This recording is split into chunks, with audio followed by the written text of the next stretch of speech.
Simple interest किया जा रहा है, पार्ट 3 है इसका। पहले के 2 पार्ट ऑलरेडी बन चुके हैं और ये आज क्वेश्चन नंबर 11 से स्टार्ट करना है।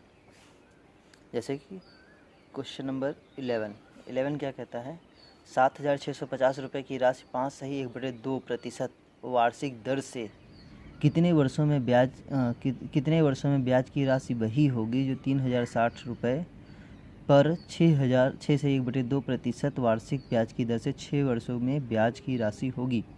मतलब करना क्या है, इसमें ब्याज की राशि वही है, मतलब इंटरेस्ट जो है वो सेम है। कब? पहला 2 मूलधन दे रखे हैं, 2 दर दे रखी है और 2 समय दे रखे हैं। एक समय दे रखा है, दूसरा फाइंड करना है। तो जैसे इसमें पी कितना है, पी है 7,650, ठीक है। और रेट कितना है, रेट है 5 फोल्ड 1/2%। इसको हम सॉल्व कर सकते हैं 11/2%। और टाइम इसका पता करना है, इसको हम P1। ऐसे ही P2 दे रखा हुआ है 3060, ठीक है। और रेट जो है R2, रेट कितना दे रखा है 6 होल्ड 1/4%। एंड टाइम दे रखा हुआ है T2 = 6 ईयर। ओके, अब ये हो गया है। तो ये इतना दे रखा हुआ है, पहले तो जो दे रखा है वो नोट कर लिया गया। अब ये जैसे 6 को 24 1 25, तो इसको हम लिख सकते थे 25/4%, ठीक है। तो इतना दे रखा है। अब हमें क्या करना चाहिए, तो अब ये देखो पहले क्या दे रखा है, क्या निकालना है। अब ऐसे में कौन सा फार्मूला लग सकता है, जब ब्याज समान है। ब्याज समान का मतलब जो सिंपल इंटरेस्ट होता है, SI1 और SI2 दोनों ही क्या है, समान है। तो फार्मूला क्या हो जाएगा, SI का फार्मूला क्या होता था, PRT/100 होता था। लेकिन इधर भी 100 उधर भी 100 कट जाएगा, फार्मूला भी होता है और डायरेक्टली भी याद कर सकते हो। ये R2 एंड T2, इधर भी 100 इधर भी 100 कैंसिल हो जाएगा, तो ये क्या हो जाए, ये बराबर हो गया। वैल्यू रख दो, कैलकुलेट कर लो, आंसर हो गया। जैसे कि 7650 इंटू रेट कितना है 11/2 और टाइम कितना है पता नहीं। इधर कितना है 3060, रेट कितना है 25/4 और इंटू 6। बस ये कैलकुलेट करना है, जो कैलकुलेट करने के बाद जो भी आएगा वो आपका आंसर हो जाएगा। अब 4 सत्ते 28, 2 बचा 26, 4 छंग 24, 2 बचा 20। हाँ, तो चाहो तो इससे इसको काटो, 2 से 2 को काटो, या इससे ऊपर कुछ भी कैंसिल करना है आपको, जैसे भी आपको सूटेबल लगे। 2 से हम इसको काट लेते, तो 2 तियाँ 6, 16 हो गया, 2 अठे 16, 2 दूनी 4 और 2 पंचे 10। 4 से इसको काट देते हैं, 4 सत्ते 28, 2 बचा 26, 4 छंग 24 और 4 पंचे 20। ये हो गया। तो इधर कितना है 3825 into 11 into T1 = 765 into 25 into 6, 25 छक्का कितना होता है 150 होता है, ठीक है। अब इसको कैलकुलेट करना है, तो यहाँ 11 है, 11 से मल्टीप्लाई भी कर सकते हैं और 11 से इसको डिवाइड भी कर सकते हैं 765 को। यहाँ तक मेरा अंदाज़ा कहता है कि ये डिवाइड हो जाना चाहिए। तो 11 छंग 66, 10 हुआ, 105 हो जाएगा, नहीं जाएगा, है ना। ये तो डिवाइड नहीं होगा, तो फिर अब क्या करेंगे, ये कटेगा, इसको बटे में भेज देते हैं या फिर इसको काट ही देते हैं ना। 15 जीरो है ना, 15 से इसको काट के देखते हैं, 15 दूना 30, 8 बचा 82 हो गया, 15 पचा 75, 7 बचा, ठीक है। 15 दहम्मा 150, 15 देखो 15 दूना 30, 8 बचा 82 हो गया, तो 15 पचे 75, 7 बचा फिर 5, 7 5 75, 15 पचे 75, तो कितना हो रहा है 255 गुणे 11। अब 255 और गुणे 11 ये आ रहा है, तो ये T1 हमें टाइम निकालना है, तो ऐसे लिख लो 765 और 0, ये 10 से मल्टीप्लाई हो गया 0 हो गया, और नीचे कितना हो गया 11 इंटू 255। 255 से कट जाना चाहिए, कितने बार में कटेगा, 2 तिहाई 6 और 5 तिहाई 15, ठीक है। 2 तिहाई 6 और 5 तिहाई 15, मतलब 3 बार में पूरा पूरा कट रहा है, ठीक है। ये कितने बार में कट रहा है, 3 बार में कट रहा है, और एक जीरो है तो एक जीरो नोट कर लो। तो 30/11 ईयर ये आ रहा है। या फिर इसको फ्रैक्शन में निकाल सकते हो, जैसे 11 दूना 22, 8/11 ईयर, ठीक है। ये तरीका हो गया। Question number 12। क्वेश्चन नंबर 12 क्या कह रहा है, कोई धनराशि 4 वर्षों में 750 रुपये और 7 वर्षों में 900 रुपये हो जाती है, साधारण ब्याज की दर ज्ञात कीजिए। तो इसमें क्या है, देखिए आपको मिश्रधन दे रखा हुआ है, अगर ये भी समझना होगा क्या दे रखा हुआ है, कोई धनराशि 4 वर्षों में 750 रुपये और 7 वर्षों में 900 रुपये हो जाती है। शायद कल इस तरह का एक क्वेश्चन हुआ था। मतलब पहले जो टाइम है वो कितना है, 4 वर्षों में, मिश्रधन A1 कितना है 750 रुपये, और फिर टाइम कितना है 7 वर्षों में, और फिर मिश्रधन कितना है 900 रुपये हो जाती है। अब आपको निकालना क्या है, रेट निकालना है, रेट। तो जब इस तरह की चीज़ें दे रखी हों A1 A2 T1 T2, तो हम लोग इसे प्रिंसिपल निकाल लेते थे, तो यानी कि मूलधन होता क्या था, A1 माइनस का A2 माइनस का A1 बटे T2 माइनस का T1 और इंटू T1। इससे क्या निकलता है, प्रिंसिपल मूलधन निकल आएगा। जब मूलधन निकल आएगा तो रेट भी निकल आएगा। हम लोग क्या करते हैं, ए मतलब A1 750 माइनस का, अब देखो 900 में से 750 घटाना, A2 माइनस A1, 900 माइनस 750 तो कितना हो गया 7 2 900 मतलब 150, और T2 माइनस T1, 7 में से 4 घटाए कितना हो गया 3 हो गया, इंटू T1 कितना है 4 है, 3 पचे 15, ये 50 हो गया, 5 चौको 20 200, 750 में से 200 घटा दो तो कितना बचता है 550। ठीक है, तो ये आपका क्या हो गया, मूलधन हो गया। ठीक, अगर ये मूलधन निकाल लिया तो अब हमें निकालना क्या है, दर निकालनी है। तो अब हम फार्मूला क्या पढ़ रखे हैं भाई, देखो आपको मिश्रधन मालूम है 750, मूलधन मालूम है 550, तो सिंपल इंटरेस्ट कितना निकल आया, मिश्रधन से मूलधन को घटा देते हैं तो कितना आ जाएगा 200 रुपये। ठीक है, ये 200 रुपये आपका क्या हो गया, सिंपल इंटरेस्ट हो गया। तो हम फार्मूला सिंपल इंटरेस्ट का क्या पढ़ रखे हैं, सभी को पता है, PRT/100, यही तो लगाना है। सिंपल इंटरेस्ट कितना है 200 रुपये, मूलधन हमको पता नहीं है, मूलधन पता है 550 ना, रेट नहीं पता है, 550 है, रेट हमें पता नहीं है, और टाइम कितना है पहले वाला अगर हम रख रहे हैं 750 वाला, तो टाइम कितना है 4 साल है, और बट्टे कितना 100, 1 0 से 1 0 कैंसिल कर दो। ठीक है,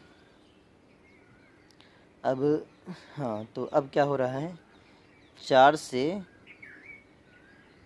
और 5 से काट तो काट सकते हो, 4 से इसको काट देते हैं, 4 पंचे 20 50 हो गया। अब इसे 5 से काट देते हैं तो 5 11 और 5 10। अब इधर क्या बच रहा है, 10 इधर है, ये भी क्या होगा उधर मल्टीप्लाई हो जाएगा, ये 10 और 10 कितना हो गया 100, और ये 11 ऊपर है तो नीचे आ जाएगा 11 इक्वल टू कितना हो रहा है R।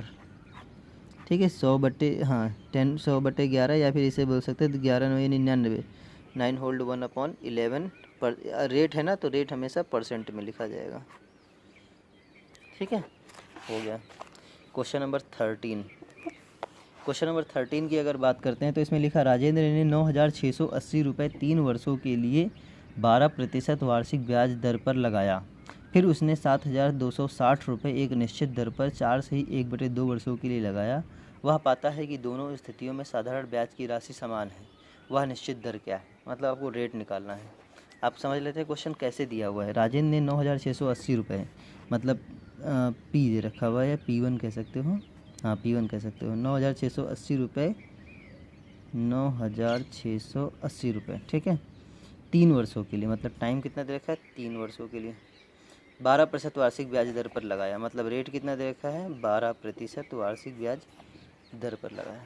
फिर उसने 7,260 रुपये, मतलब P2 दे रखा हुआ है 7,260 रुपये एक निश्चित दर पर, आपकी रेट नहीं दे रखा हुआ है ना, इस बार रेट नहीं दिया हुआ है, एक निश्चित दर पर 4 सही 1/2 वर्षों के लिए लगाया, मतलब टाइम दे रखा हुआ है 4 सही 1/2, मतलब 4 दूनी 8 9/2 वर्षों के लिए लगाया। ठीक है, वह पाता है कि दोनों स्थितियों में साधारण ब्याज की राशि समान है, तो वह निश्चित दर क्या है, साधारण ब्याज की राशि समान है, अभी हम लोगों ने जस्ट किया था ये वाला है ना 11, साधारण ब्याज की राशि क्या है समान है, यही सब तो दे रखा था। इसमें देखो टाइम नहीं दे रखा था, और इसमें क्या नहीं दे रखा है, रेट नहीं दे रखा हुआ है। ठीक है, पूरा यही फार्मूला लगेगा, कैलकुलेशन भी होगा, बस कैलकुलेशन में थोड़ी बहुत प्रॉब्लम हो सकती है, बटे बटे में है और कुछ नहीं। तो क्या फार्मूला लगाना, P1 into R1 into T1 बराबर P2 into R2 into T2। तो डायरेक्टली वैल्यू रखते हैं, 9,680 इंटू R कितना है 12 इंटू टाइम कितना है 3 बराबर 7,260 इंटू 9/2 और इंटू क्या R है ना, या R2 जो भी कहना चाहो। ये आपको निकालना, बस कैलकुलेशन करना और उसमें कुछ है थोड़ी ना। जैसे कि मान लो 1 0 से 1 0 कैंसिल हो गया, ऊपर से ऊपर कट जाएगा। अब 9 से देखो इधर ये कट रहा होगा, ये 9 से कट रहा होगा जहाँ तक मेरा अंदाज़ा है। तो 9 1 कम 9 68 हो गया, तो नहीं कटेगा। तो 2 से 726 तो कट ही जाएगा ना, पहले नीचे से काट दो 2 से 726, तो 2 त्याएँ 6, 2 छंग 12 और 2 त्याएँ 6, 363। ठीक है, अब 363 से इसको काटो, तो 3 त्रिका 9, नहीं 3 दूनी 6 और 6 दूनी 12, नहीं कटेगा अभी। चलो इसको सही से लिख लेते हैं। 968 इंटू 12 इंटू 3 अपॉन में 363 इंटू 9 बराबर कितना हो जाएगा, रेट हो जाएगा। 9 से काट के देखते हैं, 9 से भी नहीं कट रहा है। 363 किसे कटेगा, ये शायद 11 से कट रहा है क्या। 11 33 3 बचा है ना, 11 33 3 बचा, 33 11 33 कट रहा है। तो इसको देखते हैं, 9 8 17 17 में से 6 11, हाँ कट जाएगा। 11 से ही कट रहे दोनों, देखो 11 तय 33 और 11 तय 33, और फिर इधर 11 से काटेंगे तो 11 8 88, 8 बचा 96, 11 8 88, फिर 11 से कट रहे हैं क्योंकि 11 तय 33 और 11 8 88। ठीक है, अब जो बच रहा है इस 3 से ये 3 भी क्या हो जाएगा, कैंसिल हो जाएगा, और कुछ नहीं बचेगा, कटेगा क्योंकि 9 है। तो 3 तिरिका 9 और 3 चौको 12, अब तो नहीं कुछ कट रहा है ना। 8 चौको 32/3, क्या रेट निकल रहा है 32/3 है ना। तो 3 दहम 30 2/3%। ठीक है, यही आ रहा है कैलकुलेशन पे। बस अब थोड़ा सा प्रैक्टिस अच्छे से कर लो, अगर कैलकुलेशन अच्छी हो जाएगी तो फॉर्मूले कुछ नहीं है, और मतलब एक बार क्वेश्चन समझ में आ जाए और कैलकुलेशन मजबूत है तो जितना मैं आपको समझा के करा रहा हूँ ना, इससे बहुत कम टाइम में किया जा सकता है सवाल। क्वेश्चन नंबर 14, कोई धनराशि 3 से 1/2 वर्षों में 950 रुपये और 6 से 1/4 वर्षों में 1118 रुपये हो जाती है, वह धनराशि क्या है। अब ये क्वेश्चन फिर से वही पुराना रिपीटेड हो गया है ना। क्या दे रखा है पहले वो समझ लेते हैं। टाइम कितना दे रखा है, T1, 3 से 1/2 वर्ष, मतलब 3 दूनी 6 7 7/2 वर्ष, और फिर कितना है 950 रुपये, मतलब मिश्रधन दे रखा है 950। फिर दोबारा टाइम कितना दे रखा हुआ है 6 से 1/4, 6 चौको 24 25/4, और इस समय मिश्रधन कितना है 1148। धनराशि क्या है, आपको क्या निकालना है, प्रिंसिपल निकालना है फिर से। तो जब A1 A2 T1 T2 दे रखा हो तो अभी फार्मूला जस्ट इसके पहले ही कराया ना ये वाला। देखो P बराबर क्या, A1 माइनस का A2 माइनस का A1 बटे T2 माइनस T1 इंटू क्या होता है T1। इसको कैलकुलेट कर लिया गया, ऐसे ही ये भी हो जाएगा। इसको अब मैं नहीं करूँगा। अच्छा बटे में है, चलो इसे कर लेते हैं ना, बटे वाला शायद तुमको प्रॉब्लम हो। प्रिंसिपल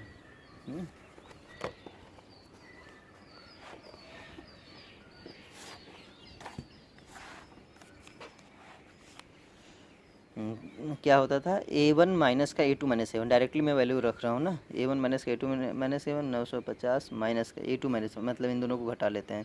तो 10 में से 0 गया, 8 में से 0 गया तो 8 बचा, 14 में से 5 गया तो 9 बचा, और 10 में से 9 गया तो 1 बचा, 198। ठीक है, और बट्टे में T2 माइनस T1, मतलब इन दोनों को घटाना है। 25/4 माइनस का 7/2। अब मान लो घटा रहे हो तो क्या आ जाएगा, एलसीएम लोगे ना, हाँ एलसीएम तो बिल्कुल लोगे। इधर ये माइनस करेंगे 7/2, सिंपल समझ लो 7/2 लिखा, इसको माइनस कर रहे हैं तो क्या होगा, इधर 2 से मल्टीप्लाई हो जाएगा, या इधर देख ही लो, प्रॉब्लम नहीं चाहिए मुझे। 25/4 माइनस का 7/2, यही तो है। देखो इन दोनों में बड़ा कौन है, 4 बड़ा है, तो एलसीएम कितना हो गया, जैसे कट भी जाना चाहिए, ये भी नहीं कि जो बड़ा है कट जाना चाहिए। 4 और 2 का एलसीएम कितना आएगा 4, इधर 4 1 कम 4, 4 से डिवाइड करते हैं इसको, कितना आएगा 1 आएगा, कोई फ़र्क नहीं पड़ेगा, इसलिए 25 ऊपर नोट हो जाएगा। अब इधर देखो 2 से डिवाइड करेंगे 4 को, तो 2 दूनी 4, 2 आया ना, 2 दूनी 4, 2 बार आ रहा है, तो ऊपर से वाले में 2 से मल्टीप्लाई कर देंगे, तो 7 दूनी 14, 25 में से 14 गया तो 11/4। तो तरीका क्या होता है, दोनों का एलसीएम ले लेंगे, जो बड़ा आएगा फिर नीचे वाले से इसको डिवाइड करते हैं, जितना आता है उससे ऊपर वाले से मल्टीप्लाई कर देते हैं। जैसे 2 से डिवाइड करेंगे 4 को तो 2 आया, ये ऊपर 7 से मल्टीप्लाई कर देंगे तो 7 दूनी 14। ये क्रॉस मल्टीप्लाई वाला जो पढ़े वो भी सही है। तो कितना आ रहा है 11/4, 11/4 हो गया। तो ये 11/4, ठीक है, और इंटू T1 होता था। टाइम पहले कितना 7/2, अब हमने क्या बताया था, अगर कोई भी चीज़ एक बार बटे का निशान है और दोबारा बटे का निशान हो तो नीचे वाली पलट कर उल्टा लिखते हैं। तो कितना हो जाएगा, प्रिंसिपल हो जाएगा 950 माइनस का 198 इंटू 4/11 इंटू 7/2। 2 से ये काट दो तो 2 बार में कट जाएगा। अब 11 से देखो कटेगा, 11 एकम 11, हाँ बिल्कुल कट जाएगा। 11 एकम 11, 11 अठे 88। अब क्या हो रहा है, 18 दूना 36, 36 सत्ते ये करना है हम लोगों को। तो P बराबर हो गया 950 माइनस का 7 दूनी 14, 14 और 18 का मल्टीप्लाई करना है। तो 14, 18 चौक 72, 18 चौक 72, 18 एकम 18, 18 7 25। ठीक है, जितनी जल्दी कैलकुलेशन, जितना बड़ा कैलकुलेशन कर लो उतना बेटर है तुम्हारे लिए। 0 में से 2 गया, 10 में से 2 गया तो 8 बचा, और फिर 10 में से 2 गया 8 बचा, और उसके बाद 5, 10 में से 2 गया 8 बचा, और इधर 14, हाँ 14 में से 5 गया तो 9 बचा, और 8 में से 2 गया 6, 698 रुपये उसका क्या आ रहा है, प्रिंसिपल आ रहा है। ठीक है, 698। ओके, क्वेश्चन नंबर 14 हो गया। 15 से देखते हैं।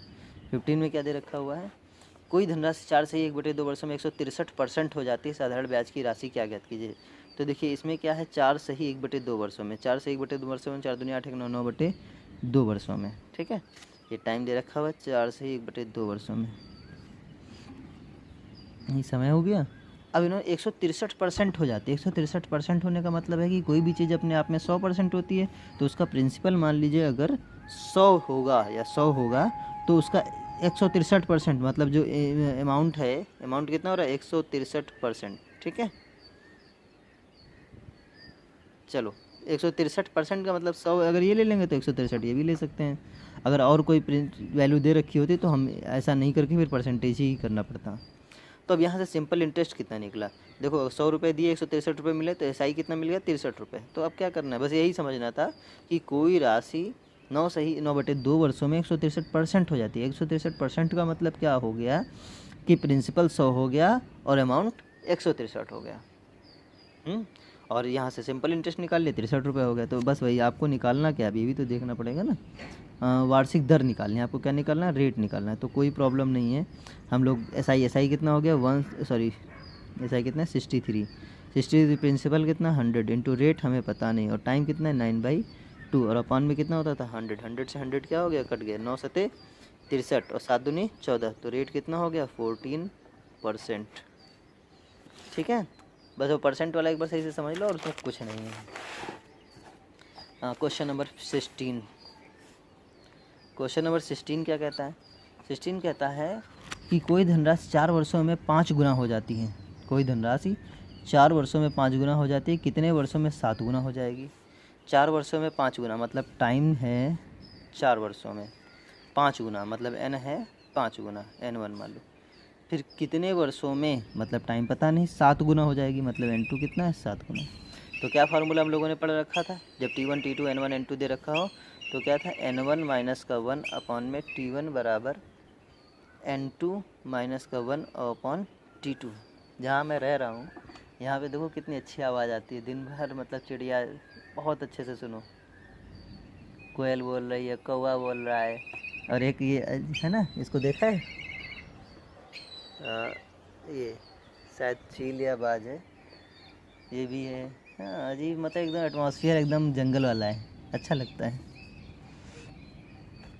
T1 माइनस 1 अपॉन, हाँ N1 minus 1 upon T1, N2 minus 1 upon T2। ठीक है, इतना हो गया, बस इसमें वैल्यू रख दो, कैलकुलेट हो गया। जैसे N1 माइनस 1 5 माइनस 1 करिए कितना हो जाएगा 4 अपॉन में 4, T1 4 है ना, N2 माइनस 1 मतलब 7 में से 1 गया कितना 6, और T2 आपको पता करना है। तो अब क्या है भैया, T2 कितना हो गया 6 वर्ष ख़त्म, समझे। 17 में क्या दे रखा है, किसी मूलधन का साधारण ब्याज, अब सुनिए क्या दे रखा है, मूलधन का साधारण ब्याज, सिंपल इंटरेस्ट, मूलधन का 25/36वां भाग है। मूलधन का 25/36वां भाग है। जैसे परसेंट वाला आया था वैसा ही कुछ है कि देखो अभी लैंग्वेज को समझ लो, साधारण ब्याज मूलधन मतलब पी का 25/36वां भाग है।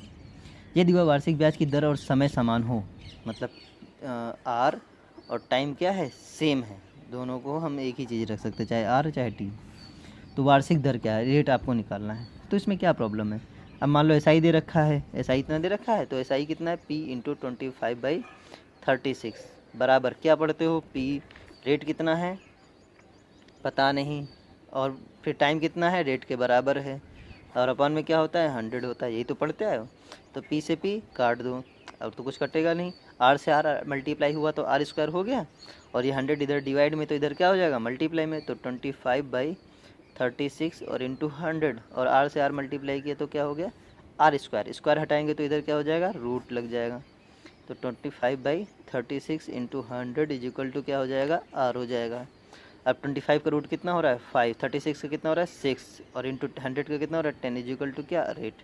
तो यहाँ से देख भी सकते हो कितना आ रहा है, चलो इधर लिख देते हैं 50/6, शायद कुछ कट रहा है, 2 3 6 और 2 5 6 10, मतलब 25/3, 25/3% या 3/24, 8 सही 1/3%। जो भी आंसर आ रहा हो वही रख, परसेंट जरूर लगा देना क्योंकि रेट में परसेंट होता है।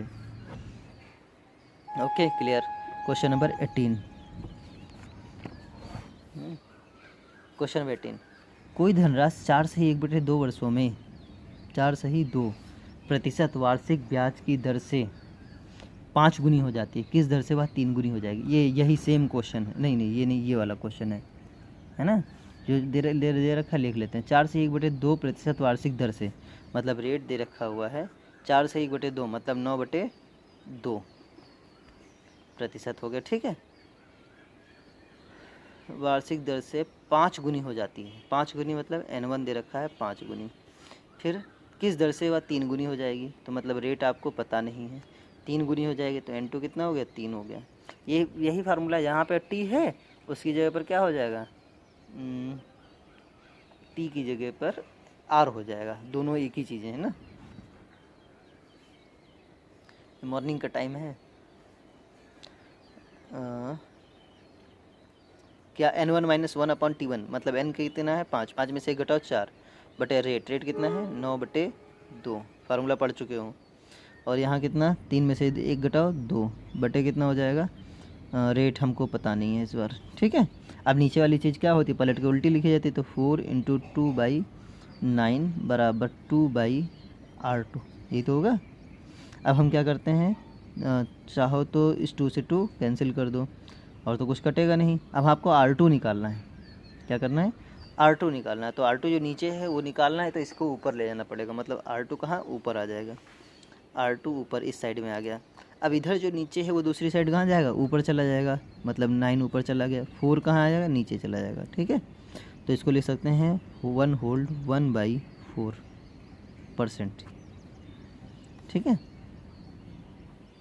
क्वेश्चन नंबर 18, 1/4%, 4 दूनी 8 होता है ना, तो 2 हो आ जाएगा, ठीक है।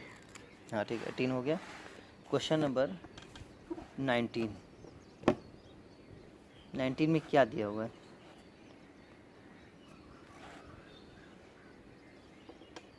19 में दिया किसी मूलधन का साधारण ब्याज मूलधन का 81% है। फिर से आप देखिए परसेंट वाला आ गया है, मन तो नहीं करता है कराने का, लेकिन क्या है ना कैलकुलेशन से लगता है कि प्रॉब्लम ना हो जाए। साधारण ब्याज मूलधन का 81% है, मतलब SI जो है मूलधन का 81% है ना, तो सीधे आप इसको 81 मान लो और मूलधन को आप क्या मान लो 100 मान लो, ठीक है। मूलधन का 81% है, लेकिन ये बहुत अच्छे से इन्होंने कहा साधारण ब्याज मूलधन का 81%, इसको मैंने A नहीं लिखा, वहाँ पर लिखा था कि कोई धन इतना रुपए हो जाता है, यानी 160% हो जाता है, 163% हो जाता है, तो वहाँ पर हमने A लिखा था। तो लैंग्वेज को समझ के ही वैल्यू रखनी होगी, अगर ज़रा से गड़बड़ किया तो कुछ और हो जाएगा, गलत हो जाएगा क्वेश्चन, है ना। तो इन्होंने बोला साधारण ब्याज मूलधन का 81% है, तो साधारण ब्याज 81 हो गया, मूलधन कितना हो गया 100 हो गया, ठीक है। यदि वार्षिक दर तथा समय का संख्यात्मक मान समान हो, वार्षिक दर और समय का संख्यात्मक मान समान हो, वार्षिक दर और समय मतलब R भी समान है और टाइम भी समान है, हो चुका है क्वेश्चन, तो समय बताना है, T बताना है, तो कोई बड़ी बात नहीं है, हम लोग अभी जस्ट करके आए थोड़ी देर पहले ही। क्वेश्चन नंबर 17, SI कितना है 81, 81 = 100 इनटू रेट पता नहीं है, टाइम रख दो, और ये भी क्या है टाइम, दोनों बराबर है, अपॉन में क्या हो जाएगा 100 कट गया। टी का टी से मल्टीप्लाई किया कितना हो गया टी स्क्वायर हो गया 81, स्क्वायर हटाएंगे तो रूट 81, 81 किसका रूट होता है 9 का, तो 9 ईयर हो गया, हल हो गया। ठीक है, क्वेश्चन नंबर 20 का है कोई राशि 7 वर्षों में 5 गुनी हो जाती है ना। तो 7 वर्षों में मतलब टी दे रखा है 7 वर्षों में 5 गुनी, मतलब एन दे रखा है 5 गुनी, वह कितने वर्षों में 13 गुनी हो जाएगी, मतलब इसे T1 और इसे N1 मान लो। कितने वर्षों में T2 आपको नहीं पता है, N2 कितना पूछ रहा है 13 गुनी हो जाती है। ये हो गया, तो कर चुके हो ऑलरेडी N1 - 1 अपॉन T1, तो 5 में से 1 घटाओ कितना हो गया 4 बचे, T1 कितना है 7, इधर कितना 13 में से 1 घटा 12 बटे कितना T2, 4 हैं 12, ये ऊपर आ जाएगा T2 और ये 7 इधर चला जाएगा, 7 3 का 21। ठीक है, अब देखिए डेली 10 ही क्वेश्चन करते हैं क्योंकि वीडियो लंबी हो जा रही है और फिर कोई मतलब नहीं। इधर अभी ये बेसिक पढ़ाया जा रहा है ना, तो अच्छे से पहले प्रैक्टिस करनी है और फिर स्पीड तो बाद में देखी जाएगी। और क्वेश्चन नंबर 20 तक ओके, जल्दी से कंप्लीट कर लेना लेकिन।